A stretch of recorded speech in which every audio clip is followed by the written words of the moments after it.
দিনের ব্যস্ত দুপুর, রাজধানীর মোহাম্মদপুরের জেনেভা ক্যাম্প, চারপাশে মানুষের স্বাভাবিক চলাচল। কিন্তু গোপন ক্যামেরা চালু হতে উঠে আসে এক ভয়ঙ্কর বাস্তবতা।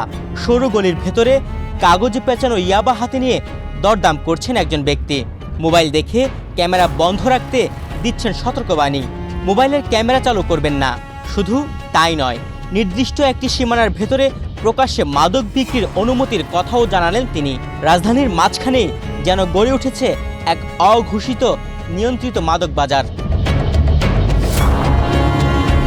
অনুসন্ধানে উঠে এসেছে জেনেভা ক্যাম্প এলাকায় দিনের আলোতে প্রকাশ্যে চলছে মাদক কেনা বেচা।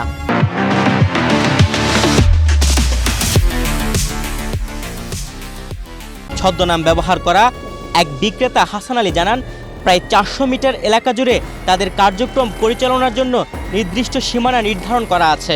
দুই প্রান্তে খুঁটি দিয়ে চিহ্নিত এই এলাকাকে তারা নিরাপদ মনে করে অবাধে মাদক কেনাবেচা চালিয়ে যাচ্ছেন। ক্যাম্পের পাশের একটি গলিতে ঢুকতে দেখা যায় কাগজে মোড়ানো ইয়াবা বিক্রি হচ্ছে প্রকাশ্যে।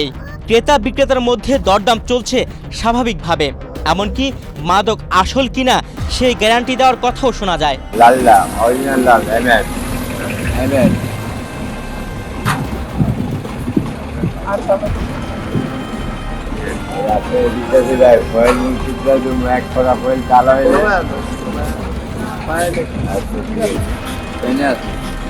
পুরো দৃশ্যটি যেন কোনো বৈধ লেনদেনের মতোই স্বাভাবিক। তবে ওই এলাকায় নির্দিষ্ট সীমানায় ঢোকা মাত্রই মাদক বিক্রেতারা মোবাইল ফোনের ক্যামেরা চালু না রাখতে সতর্ক করে দেন।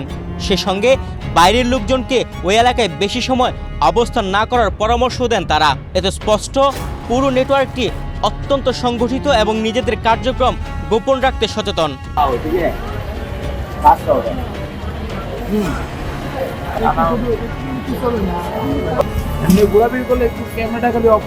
একেবারে প্রধান সড়ক লাগোয়া জেনেভা ক্যাম্পে এভাবে প্রকাশ্যে হরদম মাদক কেনাবেচার ঘটনায় পুলিশের অভিযান নিয়েও প্রশ্ন উঠেছে।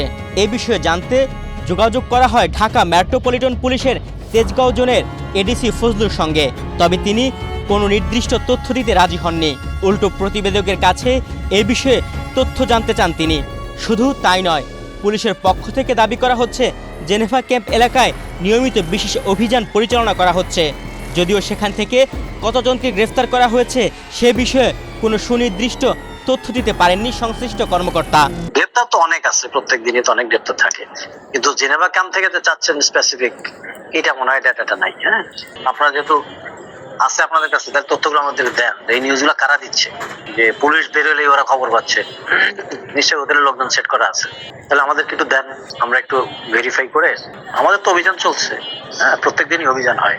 আপনি যেটা বললেন, যদি এরকম আপনার কাছে কোনো তথ্য থাকে তাহলে আমাদেরকে দিয়ে হেল্প করেন, আমরা বিষয়টা একটু দেখি, ভেরিফাই করে আমরা ব্যবস্থা নিই। সবশেষে প্রশ্ন থেকে যায়, কিভাবে প্রকাশ্যে এমন মাদক বাণিজ্য চলছে? কারা দিচ্ছে এই মাদক কারবারিদের মদত? কারা আছে তাদের পেছনে? নিয়মিত অভিযানের দাবির পরও কেন বন্ধ হচ্ছে না মাদক কেনাবেচা? গোপন ক্যামেরায় ধরা পড়ার পর এই চিত্র যেন শুধু একটি এলাকার নয়, পুরো নগরীর নিরাপত্তা ব্যবস্থার উপর বড় এক প্রশ্ন চিহ্ন তুলে দিয়েছে। তুহিন ভুইয়া, বাংলাদেশ প্রতিদিন।